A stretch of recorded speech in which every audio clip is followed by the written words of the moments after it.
Mga kapatid kong lalaki at babae, ngayong araw ay may nangyaring hindi kapani-paniwala. Isang malakas na pagsabog ang sumira sa bahay ng dakilang si Dr. Willie Ong, ang pinakatanyag na doktor sa buong Pilipinas, na naglakas loob na ibunyag ang katotohanan tungkol sa unti-unting pumapatay sa milyon-milyong kababayan natin. Ang marangal na doktor na ito, naway pagpalain siya ng mahal na Birheng Maria, ang kauna-unahang nagsiwalat ng nakagugulat na lihim. 79% ng mga Pilipinong lampas edad 35 ay namamatay dahil sa isang tagong nakamamatay na diabetes. Binalaan siya ng mga demonyong nasa likod ng mga kumpanyang pharmaceutical. Binantaan siyang papatayin at pinilit siyang manahimik.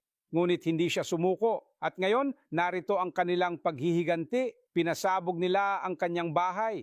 Parang mga terorista. Himala at nakaligtas si Dr. Ong at ngayon, sa kabila ng banta sa kanyang buhay, handa siyang isiwalat ang ipinagbabawal na katotohanan para sa mga hindi pa nawawalan ng pag-asa na mailigtas ang kanilang buhay. Narito ang kanyang mga salita.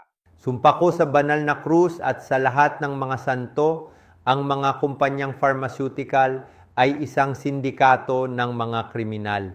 Inihayag ko ang kanilang pinakamalaking kasinungalingan.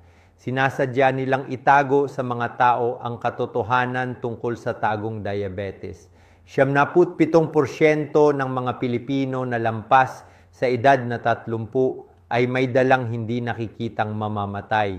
Ang tagong diabetes na unti-unting sumisira sa mga laman loob. Palagi ang uhaw, malabong paningin, pamamanhid ng mga kamay o paa. Ang sakit na ito ay isang sumpa na nagpapalason sa katawan ng mga lason. Winawasak ang mga ugat at pumapatay sa inyong mga organo. At ang pinakakatakot-takot, hindi ito nakikita sa mga normal na pagsusuri. Sinasabi ng mga doktor na normal ang lahat habang ang inyong lapay ay unti-unting namamatay at ang dugo ninyo ay nagiging lason na parang malapot na sirup. Kung ikaw ay higit sa 33 taong gulang at nakararanas ng kahit isa sa mga sintomas na ito, alamin mong nalalason na ang iyong dugo.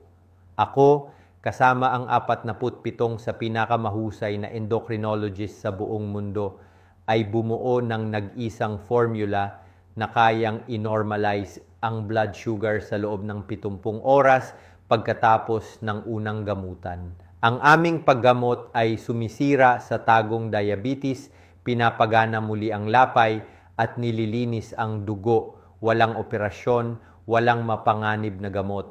Kung binabasa mo ito sa Facebook, i-click ang ipakita pa ngayon. Ako ay nagsampa na ng kaso at hinihiling na tanggalin ang artikulong ito. Mayroon lamang tayong 48 oras bago tuluyang patahimikin ng mga hukom ang katotohanan. Babala. Ang lihim na artikulong ito ay tatanggalin sa loob lamang ng ilang oras.